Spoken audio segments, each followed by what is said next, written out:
système coopératif, c'est une manière de voir l'entreprise un peu différente du système capitaliste. C'est-à-dire, c'est pas un système de capitaux, c'est un système d'humains. Donc, dans une coopérative, un homme égale une voix. Les voix ne sont pas en fonction de la richesse des capitaux, de la valeur des capitaux détenus, pardon. Et donc, ça me plaît parce que c'est l'équité, voilà, c'est l'égalité.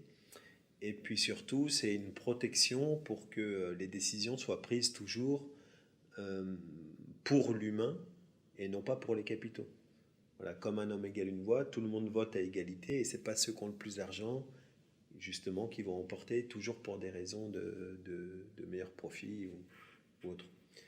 Donc, dans une coopérative, donc la richesse est partagée également.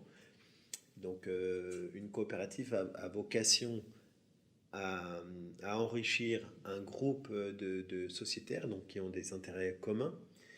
Et donc la richesse est partagée, la responsabilité est partagée. Ceux qui encadrent la coopérative, le conseil d'administration, sont des membres donc, qui accèdent au conseil d'administration, qui sont élus. Et la présidence également peut être remise en question par l'ensemble des sociétaires.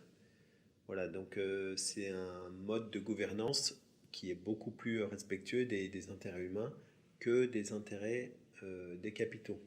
On estime que les capitaux sont au service de l'entreprise et de l'humain, et c'est pas le contraire. C'est pas les humains qui sont au service des capitaux.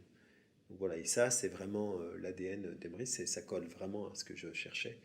Donc il est évident que quand j'ai pris connaissance du modèle coopératif, que j'ai reconnu que c'était le modèle idoine pour Emrys Lacarte. Alors en fait, je suis transparent parce que c'est ma nature déjà. Et j'estime que les gens qui sont dans cette coopérative, dont certains ont peut-être mis des parts sociales dans cette coopérative, des capitaux, je les considère pleinement comme mes associés.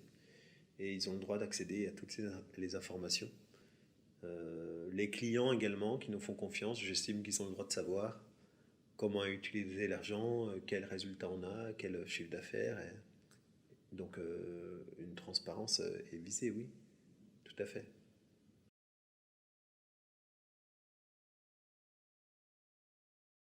Alors, voir les revenus des autres membres Emrys, voir leurs équipes, leur développement, les positions obtenues par leur fidélité, ça c'est quelque chose euh, qui empêche une déviance que j'ai pu constater dans d'autres compagnies de marketing relationnel, où à chaque fois que quelqu'un veut vous parrainer, il vous fait croire qu'il a une réussite monumentale, gonflée à bloc.